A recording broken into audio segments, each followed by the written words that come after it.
Para sederek, saiki aku lagi ana ing Lumajang. Aku arep ngejak sampean ngelacak tinggalane Kraton Majapahit Wetan. Merga Lumajang iku minangka salah siji papan sing raket banget karo sejarah munggah mudune Majapahit.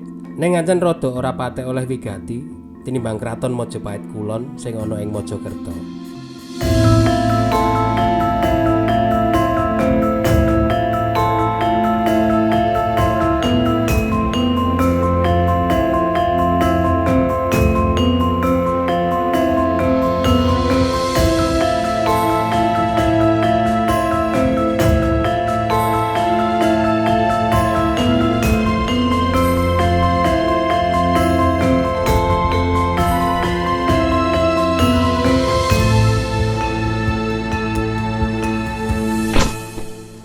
Aku mutusake parkir ing ngarep kolam pemancingan sing pas aku tekan kono mau lagi tutup. Apa? Jenenge banterno lho. Ya.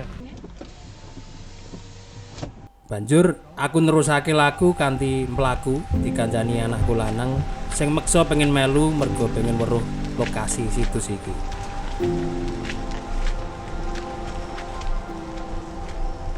Papan pisanan sing arep tak parani iki termasuk kawasan cagar budaya sing jenenge Situs Mbiting.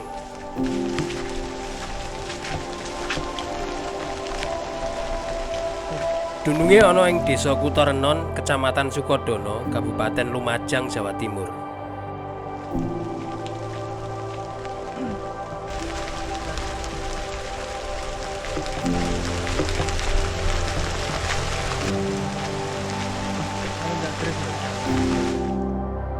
Sakwise nglewati kebon sengon lan tebu sing lagi bar dipanen, awake dhewe bakal ketemu plang tulisan cagar budaya sing wis tekyengen lan ora kerumat.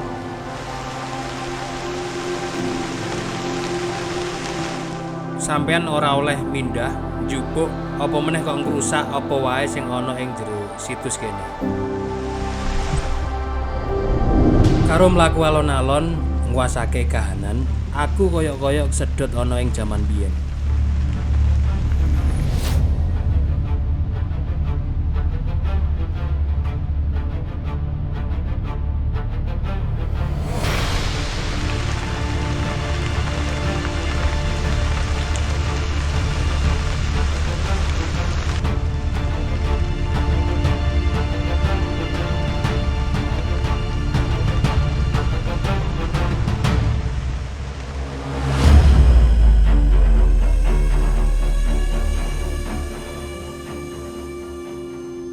Arya Wiraraja ora iso ndelekno kasedihan ing pasuryane. Putrane sing asma Ranggalawe, Adipati Tuban, nembe wae sedo ing kali tambak beras.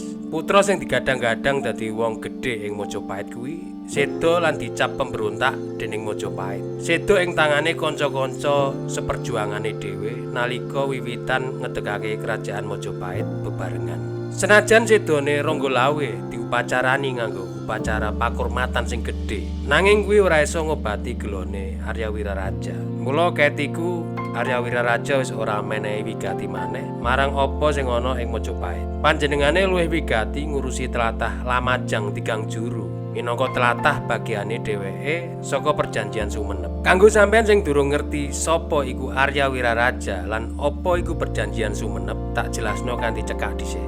Arya Wiraraja utawa uga diarani Banyakwide utawa Prabu Menak Koncar kuwi minangka raja kerajaan Lamajang 3 juru, raja kaping pisanan. Wilayah kekuasaane ngliputi Madura, Lamajang, Patukangan utawa Panarukan lan Blambangan. Lamajang 3 juru iki ngadeg merga kasil saka Perjanjian Sumenep. Nalika Majapahit durung ngadeg utawa jaman pungkasan Singosari, Arya Wiraraja sing nalika kuwi isih dadi Adipati Sumenep nate maringi suwaka politik marang Raden Wijaya. Arya Wiraraja gelem nyelametake Raden Wijaya saka kejaran Jayakatuang lan ngewangi nyusun strategi sarta mbuka alas tarik sing bakale dadi kraton Majapahit Kulon. Nah, kaya sing diceritakake ing Para Raton. Kronologis Perjanjian Sumenep kuwi ceritane kaya ngene. Andikanira Raden Bapak Wiraraja Tan sipi gunge hutang ingsun ing sira. Mun katekan sadyan ingsun. Esun parone tembe bumi Jawa. Sira amuktia sapale, esun sapale. Aturi Wiraraja. Sawadinipun pukulun lamun pakanira jumenenga ratu. Tegese Raden Wijaya ujar, Bapa Wiraraja, ora sithik utange ingsun marang sira. Umpamane mengko iso kelakon maksud ingsun, mengko bumi Jawa iki tak parone. Sira bakal amukti separo lan ingsun separo.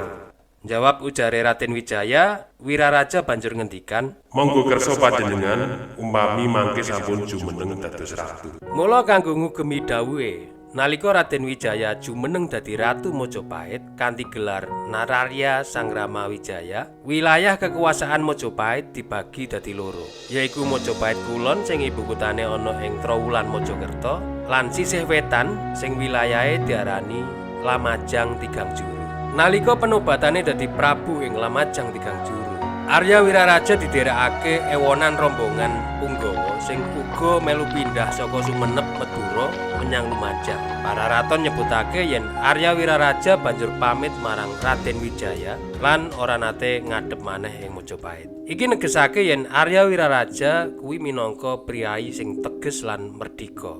Dene putra-putrane Arya Wiraraja saka garwa sing beda-beda uga oleh jabatan strategis saka Sang Prabu Mojopahit. Empu Nambi dadi Mahapatih Amakabumi lan putra liyane sing asma Ranggalawe dadi Menteri Luar Negeri lan oleh wilayah ing Tuban. Dene adike Arya Wiraraja sing asma Lembusora ditugasake ing Daha Kediri. Kabeh wis oleh bagiane dhewe-dhewe. Nanging amarga anane salah paham, provokasi lan rasa iri lan drengki, kedadean sedane Ranggalawe minangka salah siji priyayi penting ing ngadege Majapahit iki ora iso diselahi maneh. Ranggalawe gugur ing Tambak Beras. Babagan iki senajan ora ngowahi hubungane antarane Arya Wiraraja karo Raden Wijaya, nanging iki dadi konflik paling pisanan ing sejarah ngadege Mojopahit. Arya Wiraraja sing maune ancen wis ora tau ngetok ing Mojopahit, dadi sansaya ora melu cawe-cawe maneh ing urusan internal Mojopahit. Nanging minangka ahli strategi, Arya Wiraraja sadar yen ing tembe mburi kemungkinan sing ora dikarepake kuwi iso ae tetep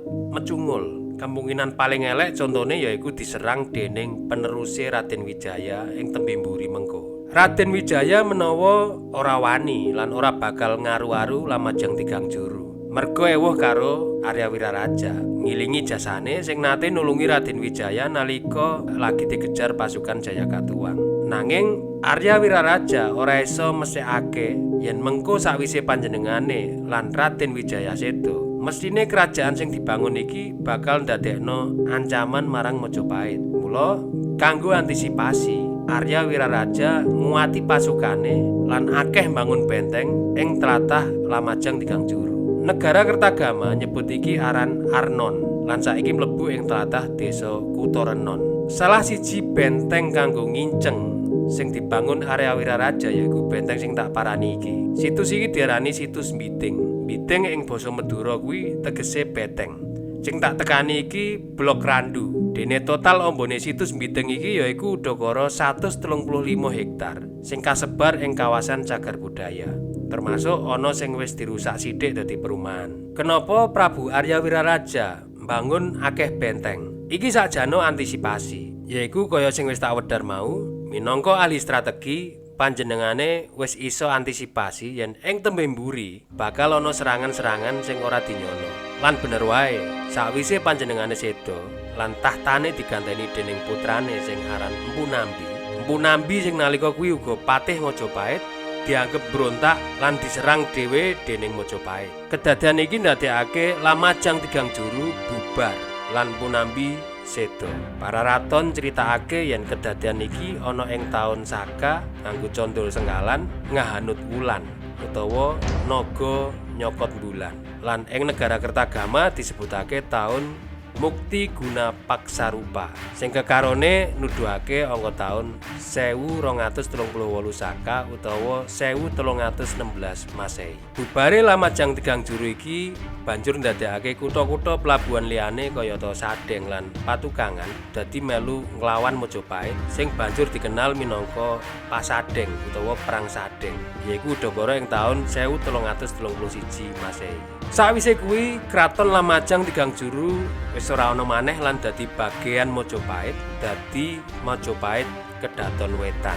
Majapahit terus mlaku ing sejarah dhewe. Nalika jaman jayane Majapahit, Prabu Hayam Wuruk sing lagi nglakoni inspeksi ing tlatah Majapahit Wetan ing taun 1359 Masehi, ora wani mampir ing bekas ibukota Arnon utawa situs Mbiting iki. Sawise Prabu Hayam Wuruk lan Patih Gajah Mada seda, ora ana tokoh sulih kang bisa nerusake wibawa lan keprigelan mimpin negara. Pasulayan antarane anak-anake Hayam Wuruk wiwit thukul. Kusumawardhani lan Briwirabumi sing dadi penerus trah Majapahit duweni selisih paham. Lan iki ndadekake kraton dadi kebagi dadi rong kubu. Kubu Kedaton Kulon lan Wetan. Kedaton Kulon pusate ana ing Trowulan Mojokerto lan Kedaton Wetan pusate ana ing Kutha Renon Sukodana Lumajang, ya ing tlatah sing tak pidak saiki.